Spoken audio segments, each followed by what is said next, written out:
from the beginning. Okay, thank you so much for confirming. And once again, sorry for the interruption, but in any case, so I just wanted to welcome everyone, dear ladies and gentlemen. Thank you so much for joining us. And I see that it's already 10:03 a.m. and I know that lots of other participants will be joining us. So while they're joining, I just wanted to make a few quick announcements and reminders. So I guess you didn't hear me before, so I'll probably repeat that this session will be recorded as always, and we will share the recording with you in a newsletter. And if you're not subscribed to our newsletter, then we encourage you to do so, so you're always in the know of the latest program updates, new events, blog, and other hopefully helpful information. You can subscribe to the newsletter through the link in the GLC footer, and I will also share it in chat. Next, so when sending questions or comments, please send them to everyone, unless you target a specific individual. And of course, we would be grateful if you could share your thoughts about today's webinar. So let us know if it was beneficial for your professional development and how we can do better next time. And we are also very curious to know if you had time and interest to get to know the presenter through the interview or the online profile in the directory, and whether you find promotional videos helpful when deciding whether to attend a particular webinar. So the link to the survey is posted on the slide, and again, I will also share it in chat in just a few moments, or maybe at the end of the webinar. I would also like to say a big thank you to those of you who provided testimonials during previous surveys. We in turn share your thoughts with the program donors, which is crucially important to keep the program running. So thank you so much from the bottom of our hearts. We greatly appreciate it. You're probably well familiar with, or at least heard about, the facilitating learning online and in-person training that most of our master trainers are offering right now. So just to remind you, this training teaches both face-to-face and online facilitation skills.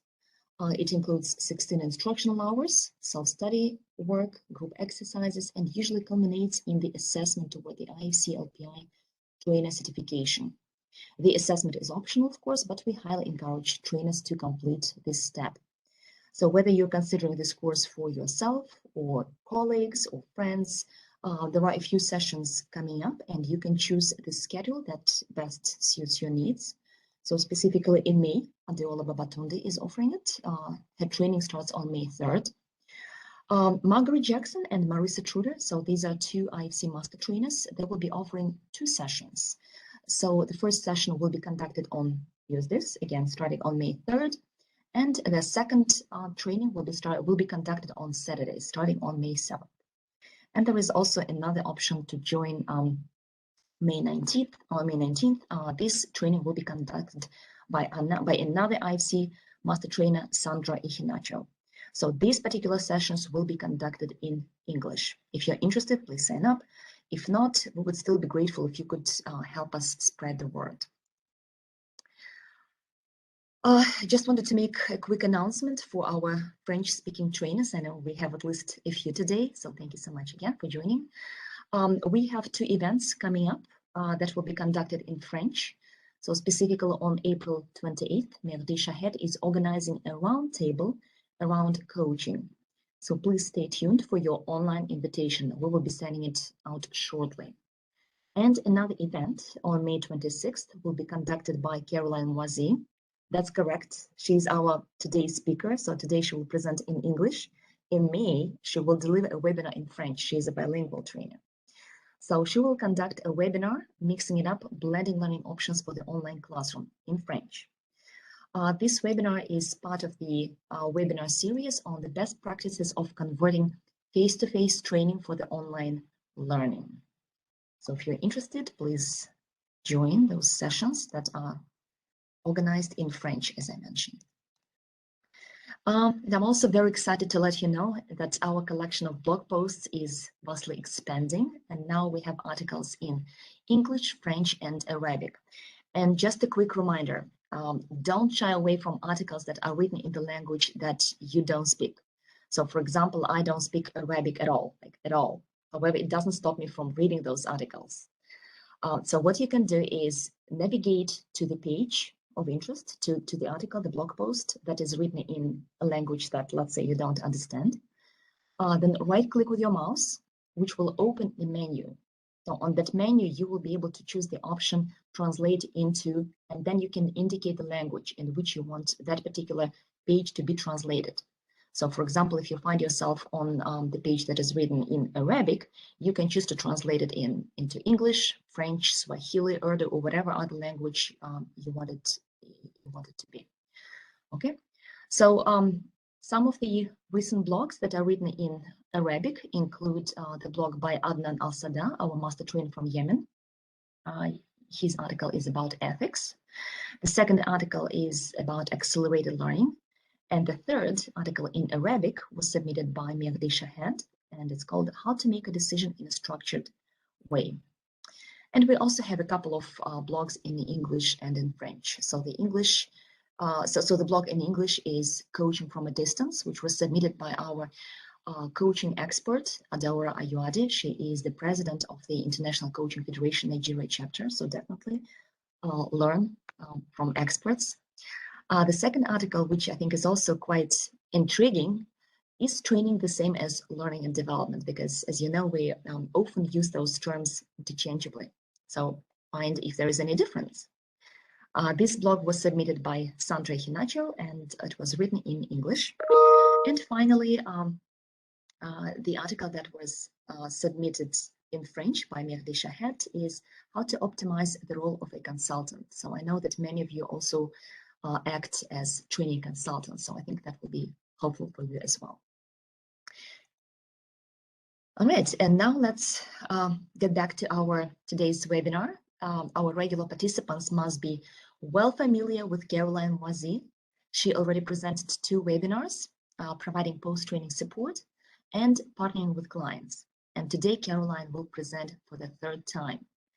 Caroline, we're most grateful to you for sharing your experience and knowledge with the GLC training community on a variety of topics. And Caroline indeed has a vast experience in banking, financial management, strategic planning, organizational development, and leadership. And as a trainer, she has every certification imaginable and unimaginable. So she's the IFC Master Trainer, she's the IFC-LPI Trainer and Assessor. She's also certified as an online facilitator and designer. And of course, she is also the signatory to the GLC Principles for Learning. So Caroline, over to you. Thank you very much, Anna. Great pleasure to have you all join us on this lovely morning, evening, or afternoon, wherever you are. Always a pleasure to facilitate for GLC webinars and to connect with you as well. And today we'll be looking at the X factor in training, a very, very useful topic, I think, and something that we all need to be aware about so that we can enhance our delivery and enhance the opportunities that we attract as trainers, as facilitators as well. So let me start by sharing a little bit about my organization. Anna has talked about me and what I do. So just trying to get this going. Okay. I'm not sure why it's not, but let me try and use a different option because that's just zoomed in. Okay, so for some reason my phone is not, it's not moving. Not very sure why.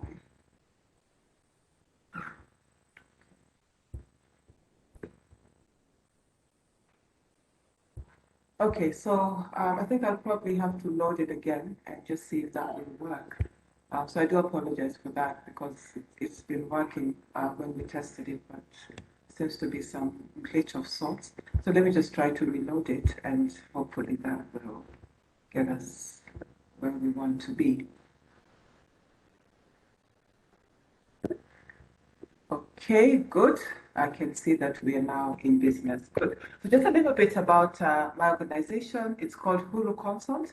Huru is a Swahili word that means liberty and freedom. So we help to liberate, to free people, organizations, and the people in organizations Started in 2007 after a long career in banking, and we work regionally, internationally as well as locally, looking at strategy development and implementation, entrepreneurship, finance, almost the entire journey of financing it from preparing entrepreneurs to be finance ready and also linking them with organizations that provide financing and then leadership and personal development. And of course, for the purposes of our discussion here, learning and development, which I'm very, very passionate about. So we've already looked at some of the tools, and I know you're already very familiar with the tools as well, so I won't dwell on these, but just make sure that you know on the device you're using where the chat icon is so that you can respond as I ask the questions in chat. And then from time to time, we may also use the feedback tools. I hope you can hear me. I'm seeing in chat that you can't hear me, so maybe I'm having the same issue Anna had. So let me just check my audio. Caroline, I can hear you. I think. Oh, you can hear me. Awesome. Okay, so Joseph, I think you just want to look at your device, maybe the device you're using to listen and adjust it accordingly. Thank you very much. Awesome, yeah. So let's go straight into it. As you well know, if you've attended any of my sessions previously, my sessions are very interactive.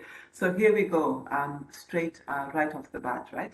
So when you think about how you've grown as a trainer, the journey that you've taken, what's one area that you feel you need to focus on that if you do focus on it, you'll immediately enhance your brand as a trainer?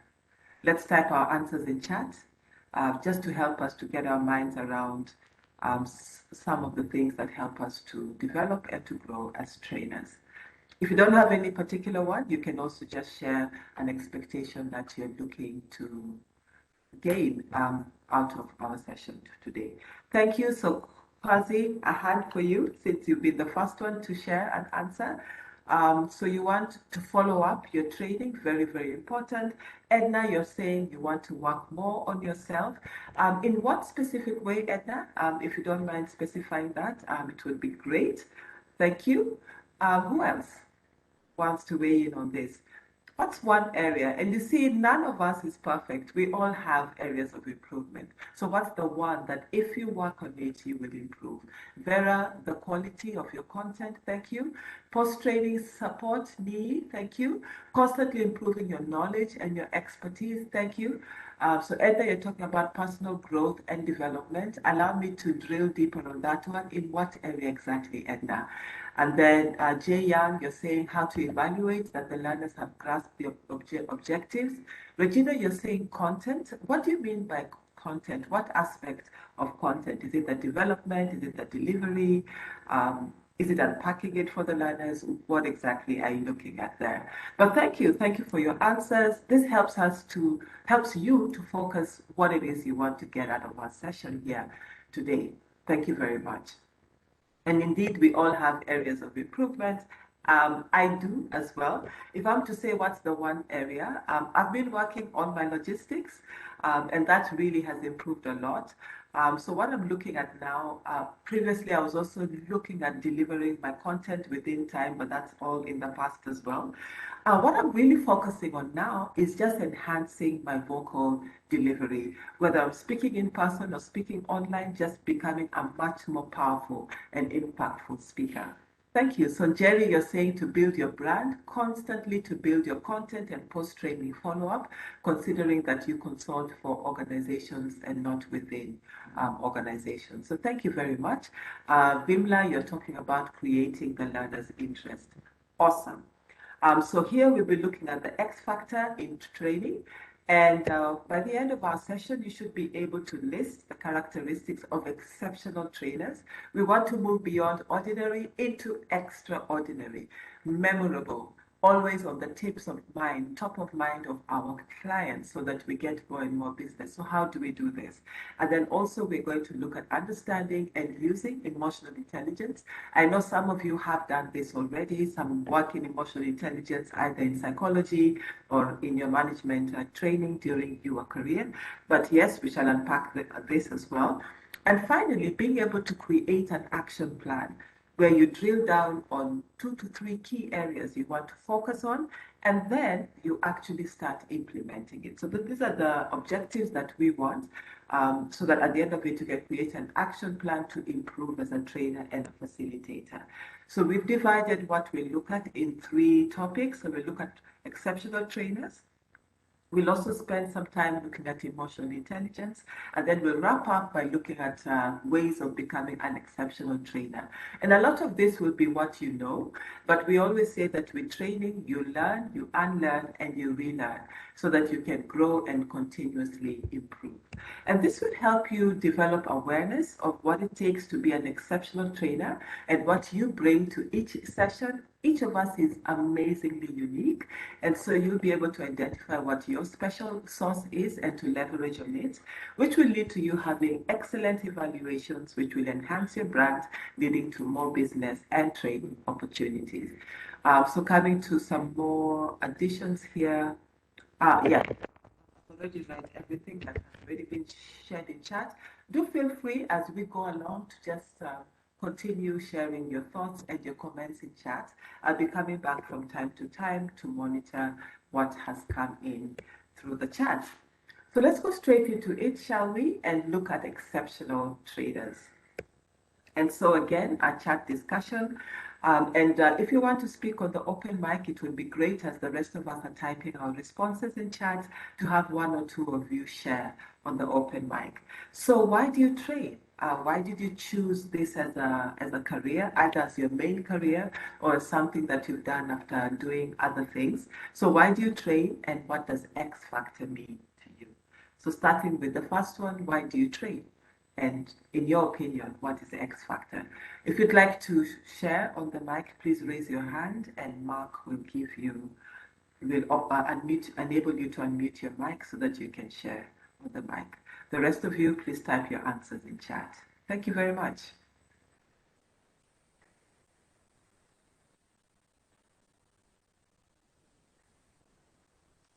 So we are answering why we train, and we're also saying what X factor means to us. Thank you very much.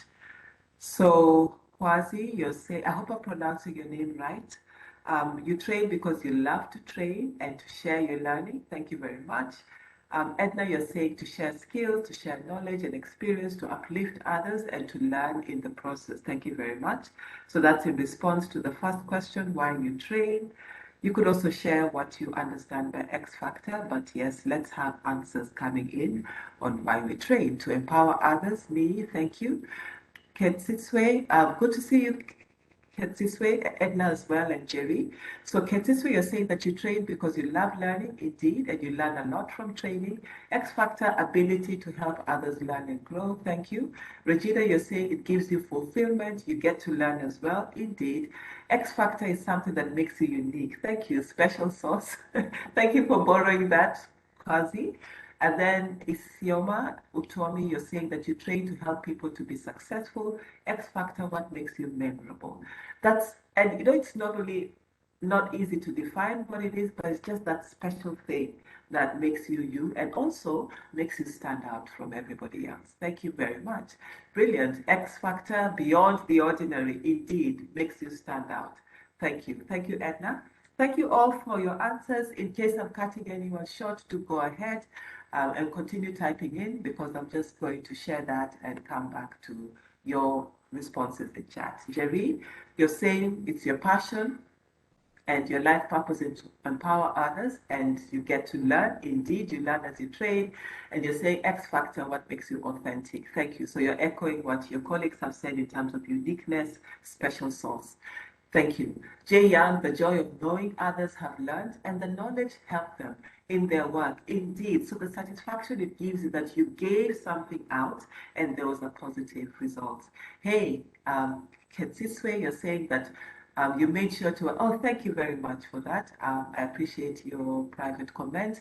And then, George, you're saying that you love to provide know-how transfer to employees to help them implement best practices at their work. Why do I train? I love transformation. That's my reason. And I love being an agent of change. As you notice, I call myself Chief Change Catalyst because I love just being able to learn, first of all, and then to share what I've learned for positive change, for positive impact. So thank you all for your answers, and I think we are done for now. Brilliant. So thank you all for your participation so far. We want to keep it like this right up to the end of our session. So let's have some answers. So Oxford Language Dictionary has defined X factor as a noteworthy special talent or quality, a variable in a given situation that could have the most significant impact on the outcome. And also it's by the Cambridge Dictionary, defined as a quality that you can't describe that makes somebody very special. And very often you can't quite put your finger on it, but I think it's a combination of factors, which is what I've put in here in terms of our content for our webinar today. And I'm open to discussion. I'm open to additional thoughts because as trainers, we learn all the time. And I do appreciate your contributions so far. And I hope to also learn from you as well. Thank you very much. So as we continue with this discussion, then think about an exceptional trainer that you know. And yes, we know about the technical skills, being able to conduct a needs analysis all through the training life cycle. But what beside the technical makes them exceptional? Let's have your answers pouring into chat.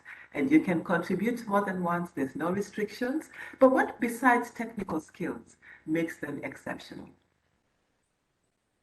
And again, remember, just raise your hand if you'd like us to unmute you and give you the opportunity to speak and share verbally. We'd love to hear more voices than just mine. Thank you. The style of presentation, Amir, you say, what exactly about it? Yeah, so the energy, thank you, Findile. Thank you very much. You're probably joining us from South Africa or Southern Africa. So energy, yes. Engagement with the audience. And you know, it helps if you actually think of an exceptional trainer that you know. Okay, so somebody needs to unmute themselves, I think, to mute themselves. So Ed Canella is Kwazi's TOT trainer. And you say his sense of humor, yes, from another world. And of course, that made him memorable. Amir, you're talking about eye contact. Edna, you're saying real life scenarios, examples, authenticity. Thank you. How you deliver, your ability to engage the audience. Thank you. In different ways, including what we've seen here. Regina, thank you for that. Including the humor, the eye contact, being enthusiastic. Thank you, Nee, for that. Indeed. So you see, it's not enough just to know your content, but also it's the way you deliver it. So we say, I normally say that the TOT that we do gives you the foundation, but you need to bring you into the training itself to make it really special and memorable. So Jerry, you're saying engagement, storyboarding, storytelling, I might add. Gwen, you're saying delivery. Yes, Gwen, indeed. What about the delivery, right? So you might want to add something just to expound on what you've said there. But thank you for that. Delivery is important, how you do it. Ketitswe, you're talking about relatability, good. Jay Young, the ability to understand and relate to the audience's needs. Thank you. Fantastic answers all. You're definitely spot on with your contributions. Thank you. So let's keep them coming. And so this is by no means a complete list. Thank you, George.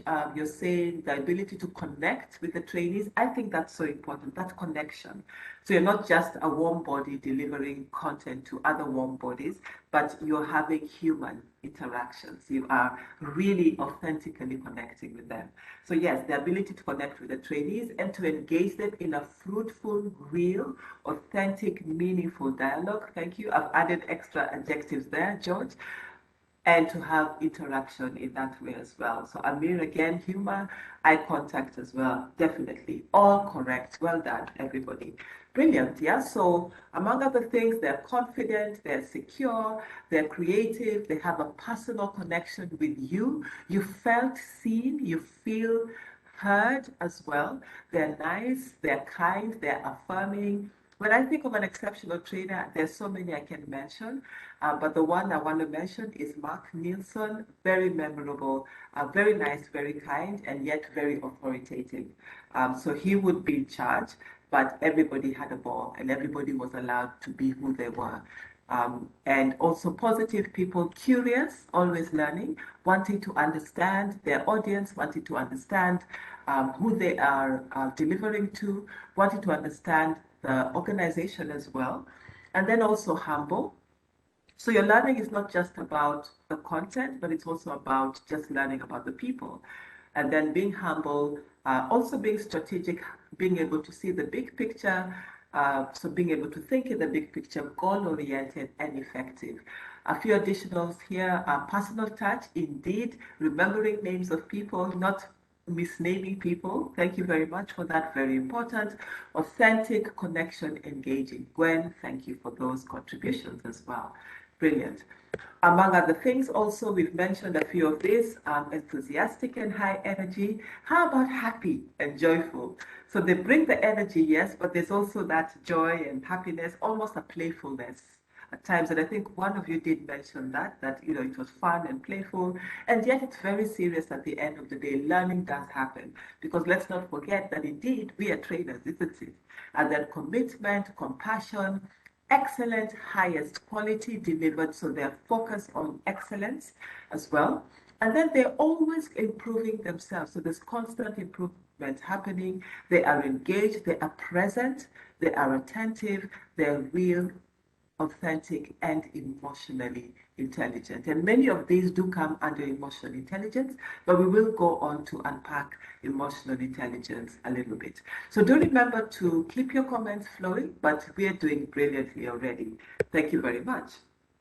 So what are you learning so far? And what questions or comments do you have? So let's just pause there with that introduction and just see what comments or questions you have so far. Thank you. Remember to raise your hand if you'd like to be given the floor. If you're good, just type in chat, all good, or give me a thumbs up. If you can locate your emojis. So I'll just wait a few more seconds. Thank you, Edna, for that feedback. You're happy, you're good. Brilliant. So let's move on then to the other aspect that we want to look at here. And then we will have a short exercise later on. So looking at emotional intelligence then, which I think is key in terms of you being able to deliver really effectively and really impactful, and also to just enhance your interactions and your relationships even beyond the training group. So starting by going back to chat just to see your style of engaging you via chat. Thank you very much, Mwazi, for that. Is one thing that you have taken away, and I appreciate that. Thank you. Amir, you're saying that you're okay as well. Brilliant. So emotional intelligence, what is it? What is emotional intelligence to your understanding? And remember, don't think that your answer has to be absolutely 100% correct. All of us are trainers here, all of us are learning, and all of us are sharing as well. And the more you share, the more you grow as well. So what's emotional intelligence? Amir, being smart with your emotions. Thank you for that. You started us off. What other thoughts do you have? Using emotions smartly. Thank you. Anything else? As per the situation, yes. So different strokes for different folks. Thank you. Awareness of yourself and others. So I see that you know this already. So this is just recapping. Thank you very much, Edna. And then Yemi, you're saying understanding other people's emotions. Indeed, yes. Thank you. The ability to identify yours and regulate them. Brilliant. Great. Good. Let's see what else comes in. Accepting what being accepting of others, yes, I would say, but also being accepting of yourself. So knowing yourself, accepting yourself, liking other people. Quasi, you're saying emotional intelligence, both self-awareness and others, and being able to do self-control and relationship management. Brilliant. Thank you. EQ, Jerry, self-awareness in relation to your interactions with others. Yes. And also being aware of your impact on others and being able to adjust accordingly. Brilliant. Thank you all. And thank you for all this. Indeed, I see that I'm among people who are well aware about this and how important it is as well. So psychology today defines emotional intelligence as the ability to identify and manage your own emotions and those of others. So there's a lot that is contained in here. So let's just unpack that. Emotionally intelligent people manage their own emotions, whether they're positive or negative, and they also understand and manage the emotions of others, both positive again and negative. Of course, it's easy when it's positive, but how about when you're in a negative situation, when you're feeling negatively? Let's say you're sad or you're angry, or there's something that has irritated or upset you, and you still have to go and train. How do you manage your emotions? Or on the other hand, you have participants who might be belligerent, might be upset. How do you handle? First of all, how do you read the emotions of others and how do you handle them? They're also effective at regulating themselves to achieve goals. So this includes self-discipline. This includes being able to say no, being able to say yes when you need to say yes to the right things, and having goals and working steadily and systematically towards them. And this is an important one, being effective at influencing positive emotions in others. And I think one of the key tests is when you are upset. Let's say you hit another car, or another car hits your car, and how you handle that. That's where the rubber meets the road as far as emotional intelligence is concerned. Because of course we can all be nice when everything is nice and hunky-dory. But what about when things go south? Then that's where the real test of emotional intelligence is. So I'd like to encourage us, think about the last time something happened to upset you, or you had to deal with somebody who was really upset, and think about how you handled that. Then I think that would be a good gauge of how emotionally intelligent you are. The good news, though, is that there's always room to improve. There's always room to say, okay, I did it wrong there. Next time, if that happens again, this is how I'll do it better, especially after this webinar, including how we handle participants and also how we handle our clients. So coming back to chats, George, you're saying the ability to understand, use, and manage your emotions in positive ways. Yes, to relieve stress, that's one of the benefits, to communicate effectively, to empathize with others, to overcome challenges, and diffuse conflict. Thank you very much for sharing. Indeed, all those are correct. So there are 5 main areas. Just to give you a bit of background, the term emotional intelligence did not exist before I believe it was the 90s, but it was coined by Daniel Goleman in his book entitled Emotional Intelligence, that you can get from a good bookshop or from Amazon. And he unpacked emotional intelligence into these 5 key areas. Self-awareness, which is really about knowing yourself and being aware of your emotions and your motivations. Self-regulation, which is effectively managing emotions, impulses, and actions and reactions. Motivation, that is persisting in the face of obstacles and setbacks, being able to keep going, keeping your eye on the goal rather than getting discouraged and giving up. And then there's empathy, sensing, being sensitive to how others feel, and responding appropriately. You see, sometimes some of us have very strong personalities, so we insist on things being done a certain way. You can see that other people are getting upset by what you're saying, but you don't care. But how about being able to sense and respond appropriately? So being able to manage not only your emotions, but those of the people you're dealing with, becoming much more sensitive to what other people are feeling, reading them more accurately as well. And very important, I think, for you as a trainer to have the last 2, which is empathy and social skills, having high interpersonal skills, relating well and positively with others, by among other things, having respect, having honor, and courtesy. So I'd like us to have a think about this in terms of how do you think this applies to you as a trainer. You can pick any one and share. in chat. Why would this be important to you as a trainer? And meanwhile, I'm coming into chat to see what Amir is saying here. You're saying, if during training someone belittles you, how do you handle it? That's a good question, Amir. So what I would say is, number one, to always extend honor and courtesy, but also to deal with it, because the natural reaction might be to get irritated or even to get angry or to hit back. But you know that can then result in your training session degenerating into a shouting match. But being able to handle it courteously and respectfully, and yet at the same time assertively. From my own experience, I know that it takes practice. It won't happen every day. But as you start working on it, and especially if you've done the TOT, we do have a session in the TOT on dealing with difficult situations in training, and this is one of them. You might have a participant who feels a bit superior, belittles you, but how you handle it can determine how the rest of the training goes. So I would say be assertive about it. You're in charge of the session, and just always maintain honor and courtesy. Again, you may want to have a side conversation with them as well. So how do you see, this was the question I asked earlier. Amir, again, I hope that answers your question. But how do you see having all these adding to enhancing your brand as a trainer and enabling you to have even more effective training sessions? Thank you. So please type your answers in chat,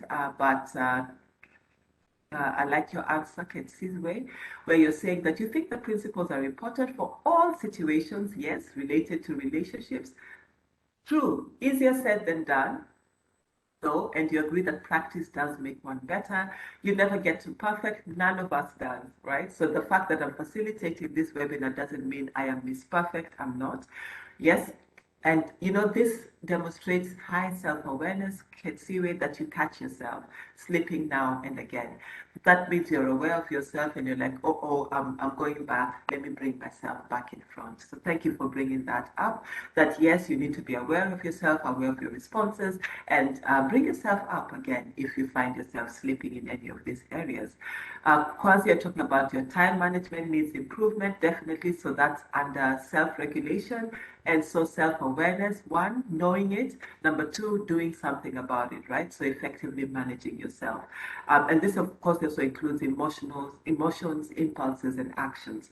With emotions, you could say probably you wake up, you had an altercation with a child at home, or things just didn't go the way you expected. So you arrived to your training all frazzled and in a heat, and then you still have to go and deliver your training, and you're doing it for the first time. So you can't say that you'll wing it or you'll do it on autopilot, which in any case you should not. But you just have to harness yourself, right? Pull yourself together. Probably go and breathe, have a moment with yourself, and tell yourself, regardless of how this started, it's going to go awesome. And that also includes motivation. So, indeed, you can't isolate any one of them together. If you're high in all of them, then you will naturally have high emotional intelligence. So thank you for bringing that up and for prompting that discussion. Any other thoughts on how we can apply these to ourselves as trainers? Either self-awareness, self-regulation, motivation, empathy, or social skills. I'll give us about 10 seconds, and if nothing comes in, we can move on. But this is going really great. Thank you. George, you're saying all areas of emotional intelligence are equally important. Indeed, thank you. We just need to ensure balance between them according to the training context, indeed. For instance, if you're delivering training in a fragile or a conflict area, then your empathy needs to be really, really high, very, very high, so that you are sensitive to the raw emotions of the participants you're facilitating to, indeed. But I do agree as well that they need to be balanced, that you need all of them all the time, but sometimes you may play up one more than another, but always don't leave the others too far behind, because you do need all of them. I think for human interactions, the social skills are key, treating others with respect, honor, and courtesy. And I think especially when it comes to age differences, social differences, gender differences, racial differences or cultural differences, that sensitivity and empathy is really, really important. So as opposed to coming with a box mindset, you come up with an embracing mindset. And participants do sense these. And of course, all these are useful, as one of you mentioned, for all human interactions. And as trainers, we do need to be really high on emotional intelligence. Thank you. Saifuddin, you're saying that I think we need as trainers, we need to understand and ensure that your message which you're transmitting is being understood by the participants. Yes, and also that the participants know that you're with them. And one of the things I like to emphasize is that you can't pretend this. If you're self-aware, you're self-aware. If you're not, you're not. And there's no two ways about it. Same with all the others. Either you're managing yourself effectively or you're not. Either you're motivated or not. And a good opportunity to assess yourself is when a setback happens, how do you handle it? Do you berate everybody? Do you blame everyone around you? Or do you step back and think about it step by step? Go through the steps of problem solving and then resolve it. And I think I say emotional intelligence is also very important for us as leaders. And as trainers, we are leaders. You may not be the leader of the organization or even of your division, but you're a leader. Those of us who run our own farms, we are leaders as well. So as trainers, yes, we need to understand and ensure that your message that you're transmitting it is being understood, and ensure that right from the beginning you're building high rapport with the participants. You're building very high rapport with the participants, and that connection is maintained and even enhanced throughout your training journey. Brilliant. Thank you all for that discussion. Just a few things to add here is that you need to be flexible also as a trainer, being able to adapt to different situations because you're self-aware and you're also other aware as well. In terms of training in a team as well, it leads to better teamwork because remember I said as long as you're dealing with human beings, you do need high emotional intelligence. Better teamwork where yes, there's the task, the work that brings us together, but there's also the relationships. I mean, the fact that we are working on this series of trainings doesn't mean that it has to be high stress. We can relate well, we can deliver excellently, and all that will combine to delivering excellent experiences for us as colleagues, but also for the participants. And then you also develop deeper connections with the learners due to high empathy, and because you've created positive emotions in them. And then you have highly motivated learners, which leads to higher adaptation. First of all, higher intake of the learning that you're sharing with them, higher adaptation in the workplace, leading to high impact. So it's winning, winning, winning all around. Positive results both in the learners and the organization, and your reputation is enhanced. And so I say, as trainers, we are leaders. And I also say that every leader, every trainer, every facilitator needs to be intentionally increasing their emotional intelligence. We never arrive, but we can measure improvement, and that's what needs to be happening. Thank you very, very much for your rich, rich contributions and your discussion. And so, how do you do this? We need to, first of all, notice emotions. So don't just go there. Maybe you're a bag of nerves, you're doing this for the first time, you've just done your TOT and you're going in there, or you're working in a new organization, so you're a bit nervous, so you're focusing on yourself.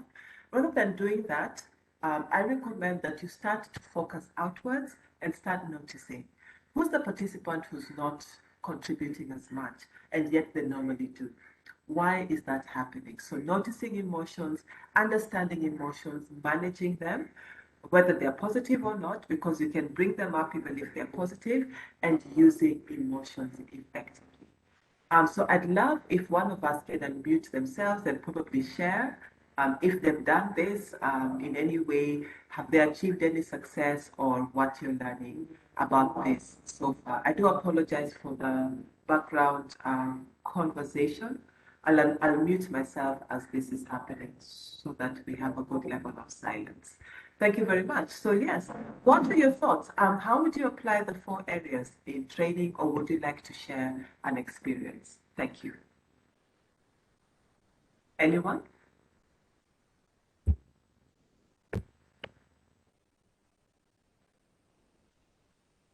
Remember to raise your hand or request to be unmuted. I think one of us was able to unmute ourselves, so that will also be useful. If you can share on the open mic, not a problem at all. Just raise your hand and you'll be given the opportunity to share. Thank you. Meanwhile, Mwazi, you're saying noticing emotions. If the participants frown, then you know the material is not clear. Indeed. So noticing emotions is not asking them how you're feeling, although you could, but it's also just noticing their body language. There's a lot that you can learn just by looking at their body language. Are they frowning? Are they smiling? Are they leaning forward? Are they leaning back? Are they leaning on their elbows? What exactly are they doing? So that can help you notice. So we can go one by one as well. What else helps us to notice emotions?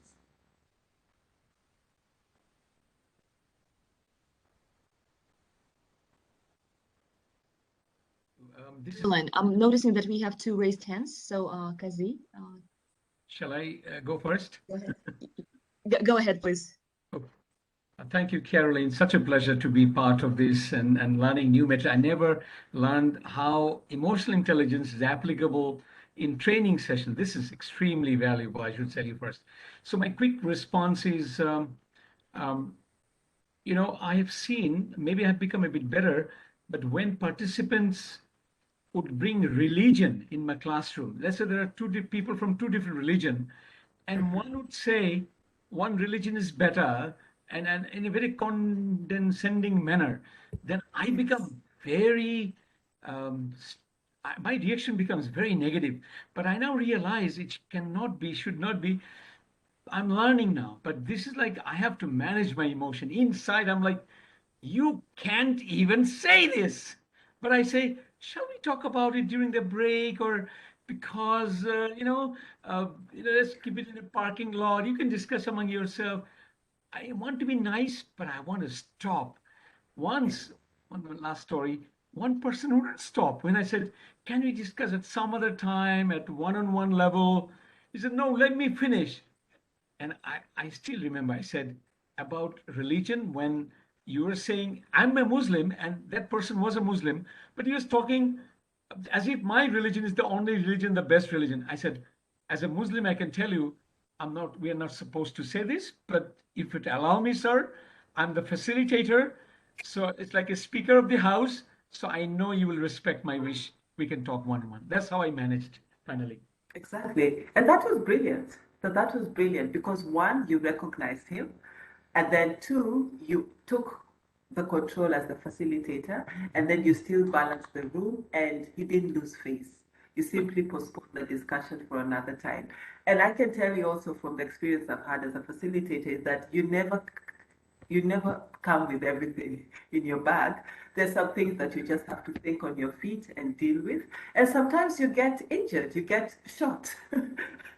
But the beautiful thing is to learn from the experience and then you do it better next time. But I've never ever been in a situation where you respond respectfully and the other person remains at the same emotional level.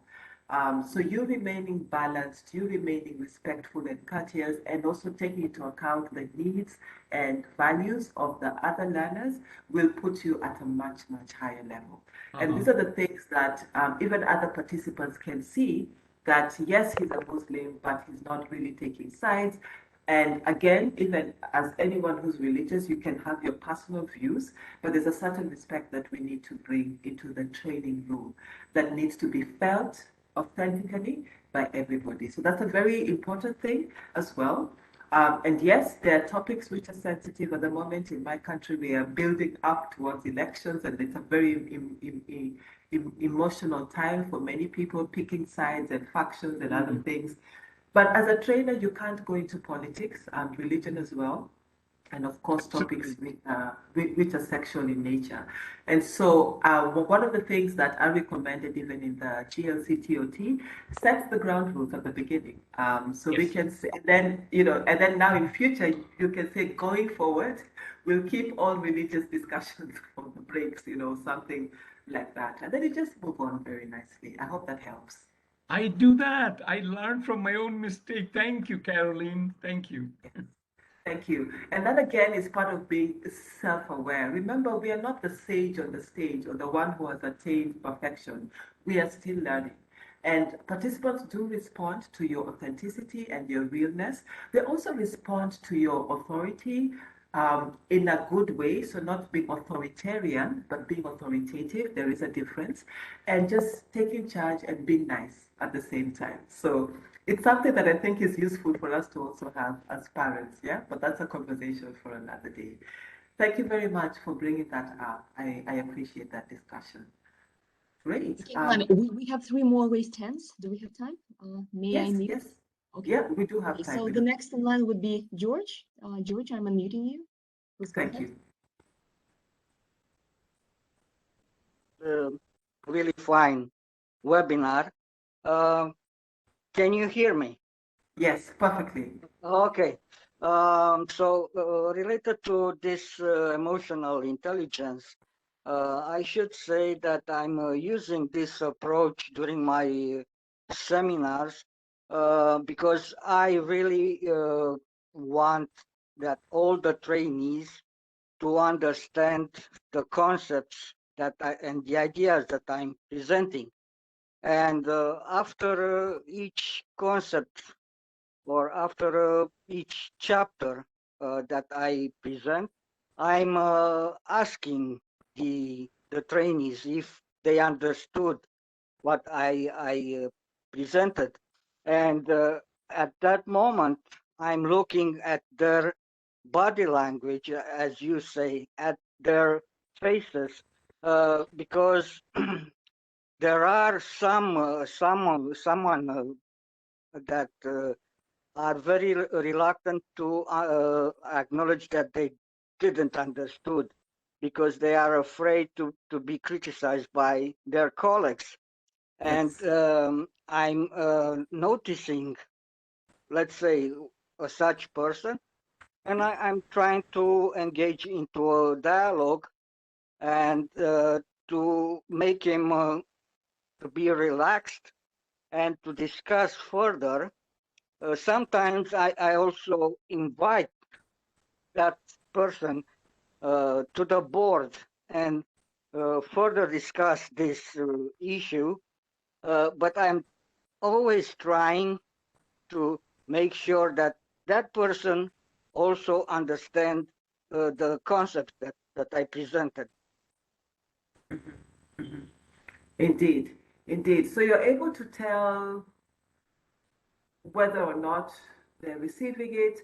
One of the things you could also do is to ask them how it's going as well, and then to ask them what's not clear. Those are other questions you could do. But indeed, that's really excellent. Thank you. I wasn't able to see who was speaking, so you might want to identify yourself because I can't see that It from was my screen. George. It was George. Yes. Okay, George. Thank you. Thank you very much for that. Thank you, Caroline. Awesome. Great. Muhammad is next. Muhammad, are you ready? I'm gonna unmute you. Muhammad Awais. I see a raised hand. Okay. Hello, Muhammad, can you hear us? Yeah, I can. All right, we can hear you too. Did you want to comment? I just wanted to have a comment while somebody was talking about something related to religion. So I just wanted to mention something that when you are in public speaking, we always say that there are two big no's you should always avoid, and these are religion and politics. So I think this is an easy way to handle the situation because when a lot of people, obviously everybody has some affiliation, connection, preferences, priorities, and obviously religion is a very personal matter. So in my opinion, it should be avoided.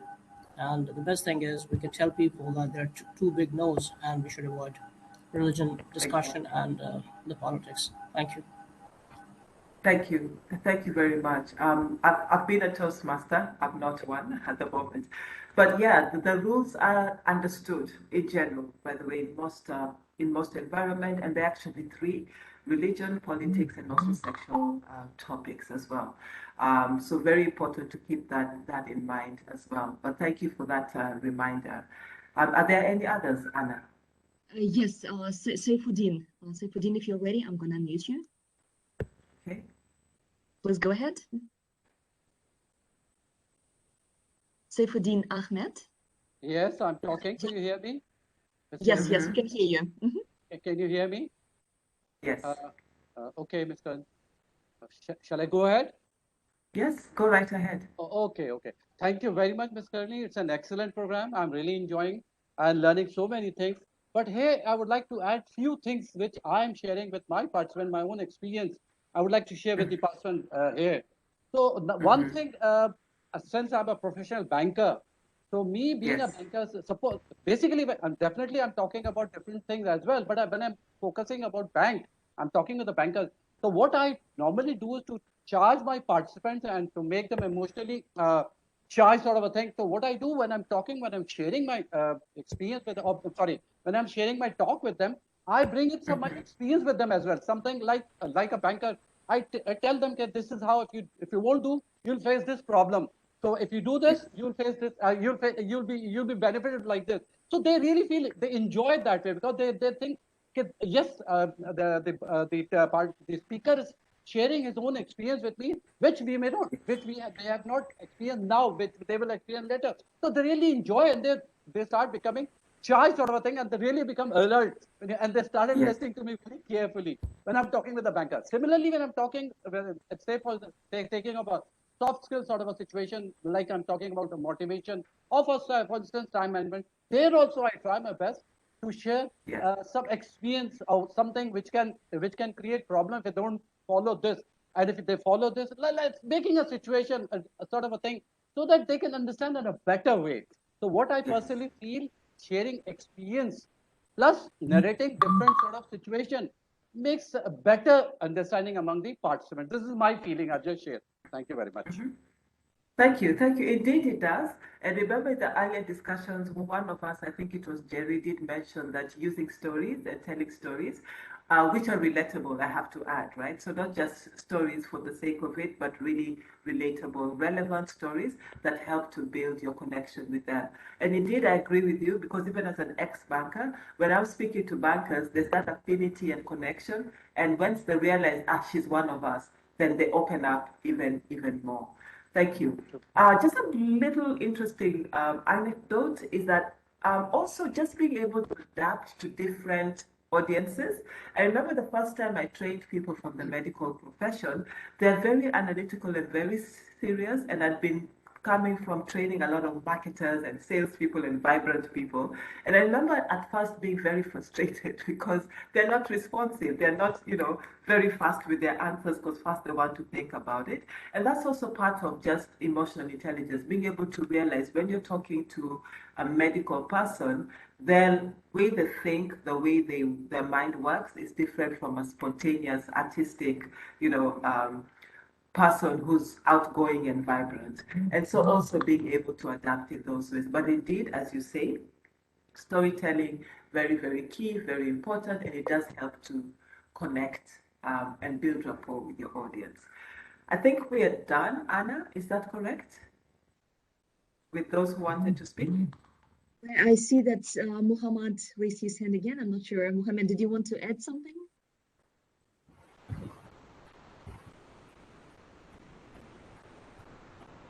Probably not. Okay. I guess we can continue. All right, great stuff. Good. Thank you all for that discussion. So allow me to ask you then, which of the 5 areas needs the most improvement according to you? Please type your answers in chat, and we'll be able to see those. Like when you think about it, of course, we said all of them are important, so we are not saying any one is less. But when you think about it, and I think we already had a few of you already mentioned, I need to improve my self-awareness, I need to improve my regulation. Which one would you say needs the most improvement as well? We want to do this as a poll. but I experienced some technical difficulties setting up the poll, so the poll isn't there. So yeah, we'll just do this like in chat. So please type your answers in chat, and then we can be able to. So, okay, great. I'm trying to see your answers. I can see them coming in, but there's a way that I'm not able to see all of them. So thank you, Ahmad, Asmat, I think. You're talking of the social skills, exactly. Being nice, being honorable, respectful, fidele, self-regulation, and motivation. Thank you. Social skills, Regina, brilliant. Thank you. Anna, if you could help me with some of the earlier contributions in chat, because I missed those. I can see we have also self-awareness, great. So we have quite a number for self-awareness and social skills as well. My chat box has disappeared. I'm trying to get it back. Well, from what I can see, we have a variety of answers. So Mhm. it includes social skills, self-awareness, motivation, empathy. A few answers include self-regulation and motivation. Yeah. But mostly, I would say self-awareness and social skills are the winners. Self-awareness, social skills, thank So you. that's my take. Self-regulation. Okay, so I'll pick those. Of course, they all need work. And I do have a note that I'll share with Anna so that you can all receive this via email, post this webinar in terms of practical things you can do to improve all of them. But I did want us to have a short discussion on the top three, which we've identified as self-awareness, self-regulation. That's my pick because I saw it a number of times, and social skills. And the reason why I picked self-regulation, power of the facilitator, is because that is really the key. Being able to determine how will I respond to this situation. I had planned to be at this point with my report I'm writing, but now I've not been able to do it because of XYZ. How do I make sure I do that? Or it could be that whenever a participant belittles me in a training session, I tend to get really, really upset. So how do I manage that? So what we're going to do is a brainstorm in the next few minutes, because after this we'll be going into wrapping up. So we wanted to do this in one way, but we'll do it another way this time, and this time we'll use chat. So we'll just pick them one by one, and you'll share your ideas and your thoughts of practical ways, let's underline that, ways of applying that particular area, right? So if we're talking of self-awareness, what are some of the things you have done, or what are some of the things that one could do to just enhance that particular area? So we want to enhance our self-awareness.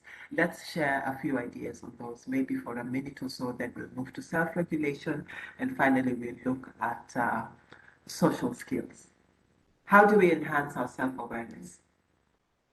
Let's type our answers in chat.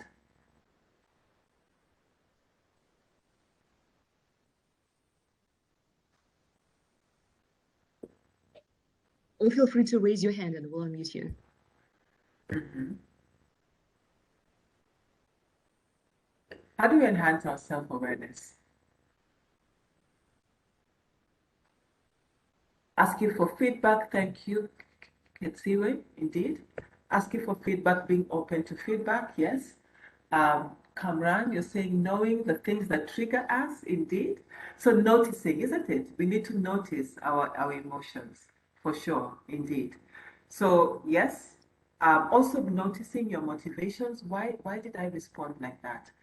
Thank you, Isomia, to check in on with yourself. Yes, having a meeting with yourself, very useful to do that. Yeah. Being able to know how others feels and react, yeah, by what you do, and that can help you know that I am this kind of person, right? Thank you for that. Yeah, spot on.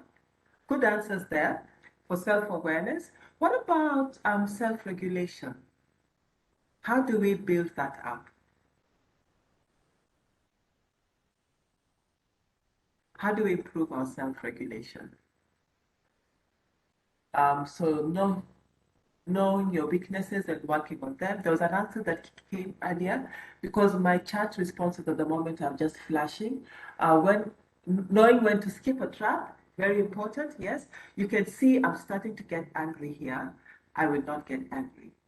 So learning also techniques. Thank you. Exactly. Spot on. Yeah. Taking a moment before you react. Thank you for that. Yeah, indeed. Taking a moment, some people say counting to 10, yeah, and then also asking accountability buddy to keep a check on you, hold you accountable for your regulation, counting down when you realize things are going south. Indeed, breathing deep, it helps. I've tried it, it works. Yes, so breathing deep, uh, imposing yourself or speaking to yourself, and you're not a mental case, right? But speaking to yourself, Carol, you're getting angry, stay calm. In the moment, in the heat of the moment, how to divert emotional questions. So if you could expound on that, Kamran, that looks like a very good answer. Thank you. Pause and think about your reaction and its impact, right? Very useful also when you're dealing with your teenagers who like to challenge you a lot, or difficult clients or participants. What will be I feel like shouting, what will the impact be? Okay, I will not shout. And I had a friend who was laughing at me, and she was telling me, in some real situations, you don't have time to do that. You just react. But I have a different answer. Rather than reacting, respond. Be aware of your natural reaction, but choose the appropriate one. So choose to respond. And indeed, if you fall down once, doesn't mean you'll always do that. You can say, in future, I'll do it differently. And just keep working on it. It takes practice, as we said earlier, and you do improve. Thank you for those answers. What about social skills?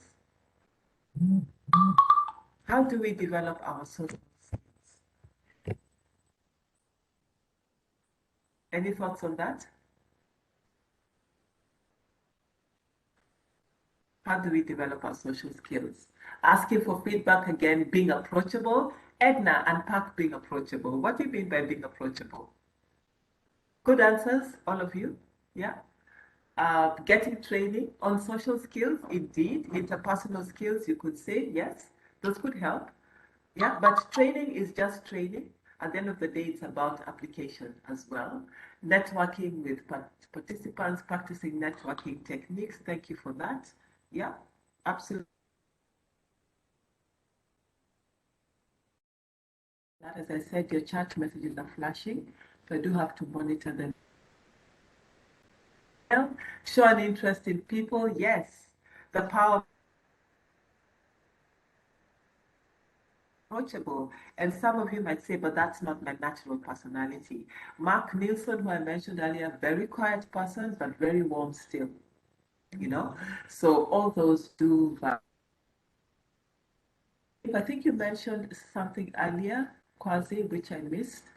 So you do want to type that again, or Anna, if you could read out Kwazi's response for me, because my screen has changed itself and I'm not able to change it back for some reason.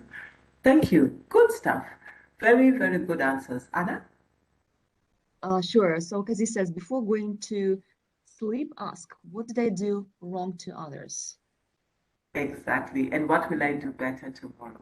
And indeed, there was an answer that came. I was unable to read the name, but I saw, always remember that your trainees are always looking at you. And indeed they are.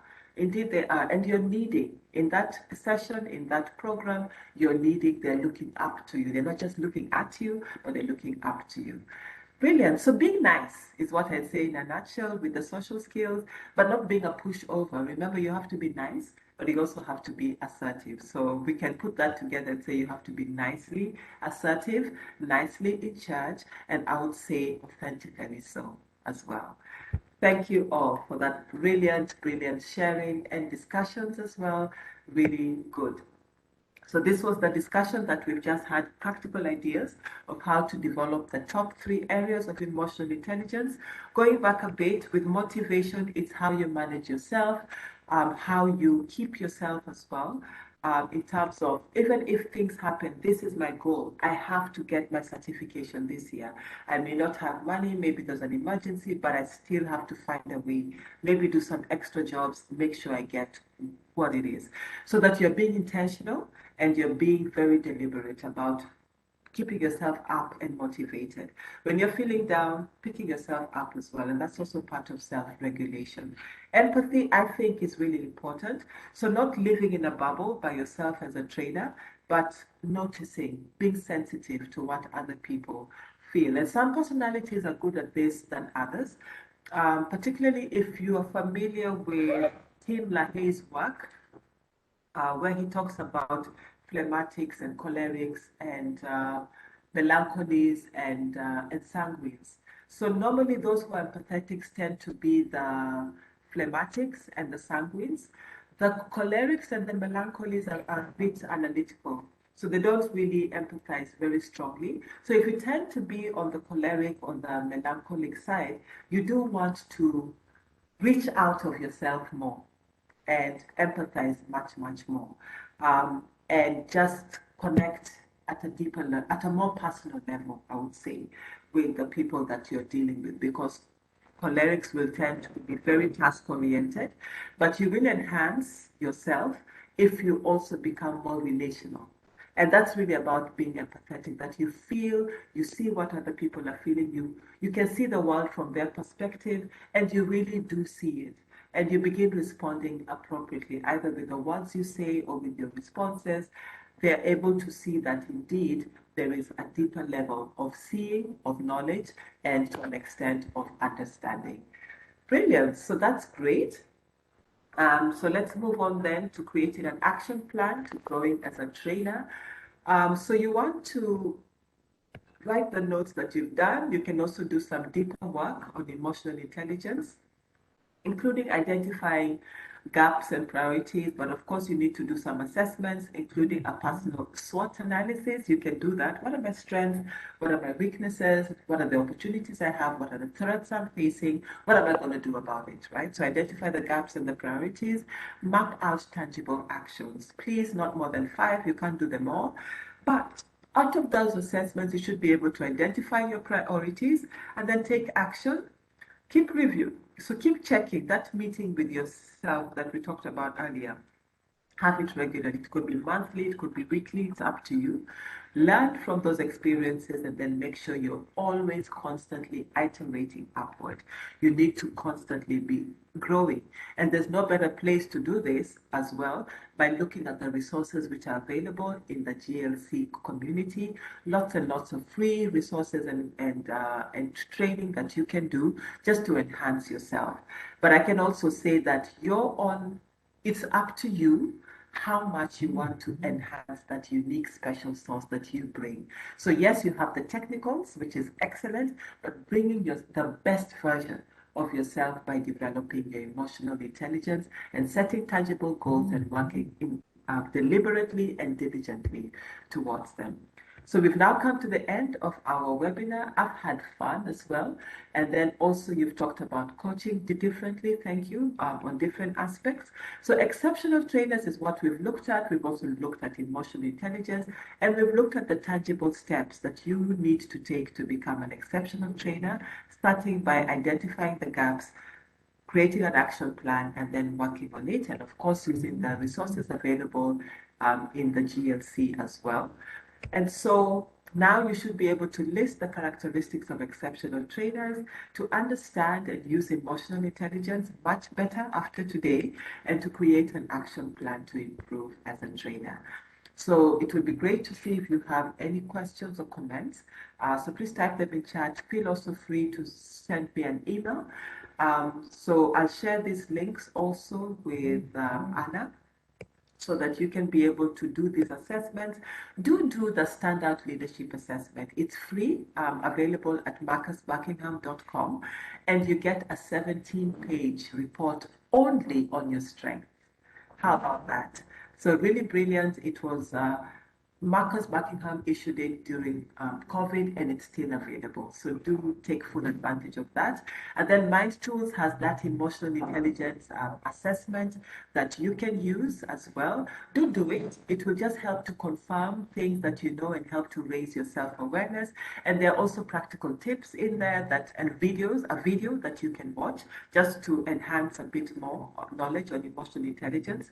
If you want to do a deep dive on this, Psychology Today has an amazing emotional intelligence assessment. It's more detailed. It will take you 45 minutes to do, but again, you'll get a very detailed report that if you want it PDF and sent to you directly, you can receive it. You only need to pay $10 and you'll be able to have that. I've done all these so that's why I'm able to talk about them in so much detail. So thank you all. Do review, do the assessment, make your action plan to grow as a trainer. And those are my contacts. You can also contact me via LinkedIn or on any of those contacts, my emails, or my phone number. If you want to contact me on WhatsApp, do an email, because I can see that my WhatsApp number isn't here. I'd love to connect with you to just hear how this has been and how you are applying what we've shared here in the webinar. But I do promise you this, that as you do this, as you apply even one aspect of what we've shared here, everything about you will start to change, and the reactions of people around you, including enhancing your profile as a trainer, will happen. You can take that to the bank. So allow me, as I end, to say that success is the sum of small efforts repeated day in, day out, ladies and gentlemen. That's a quotation by Robert Collier, a US motivational speaker. So you must start and you must persist as well. That's the only way you're going to get the results that you want to have. So thank you very much, everybody. It's been a great pleasure facilitating this webinar as usual. Anna knows that I am always looking for these opportunities. So great stuff, engaging and connecting with you. And I do look forward to seeing you in the next one. Thank you very much, everybody, and have a lovely evening. Back to you, Anna. Thank you very much, Caroline. Now I think it's time for us to take a break and go look into ourselves, do that analysis as Caroline has recommended. As far as the links in the presentation are concerned, we will publish them on the webinar page. And as I mentioned in the beginning, we will also send you the recording and perhaps the links as well in the newsletter. So a few comments back, I put the link to subscribe. I put the link to subscribe to the newsletter if you're not subscribed yet, and also provide feedback. So we would be very grateful to you if you could please provide feedback. So Caroline and our team would like, to know how we can serve you better. So these are all free resources, but we're still doing our best in order to help you become the best trainers you can be, in order to help you become exceptional trainers, right? So with that, I would like to close the webinar. If anyone has any last comments, wishes, feel free to raise your hand. I will stay here, or if you would like to talk to me or Caroline, so we will stay online for a couple more minutes. If you don't have any more comments, questions, then you can sign off. So thank you very much for participating today. We greatly appreciate it.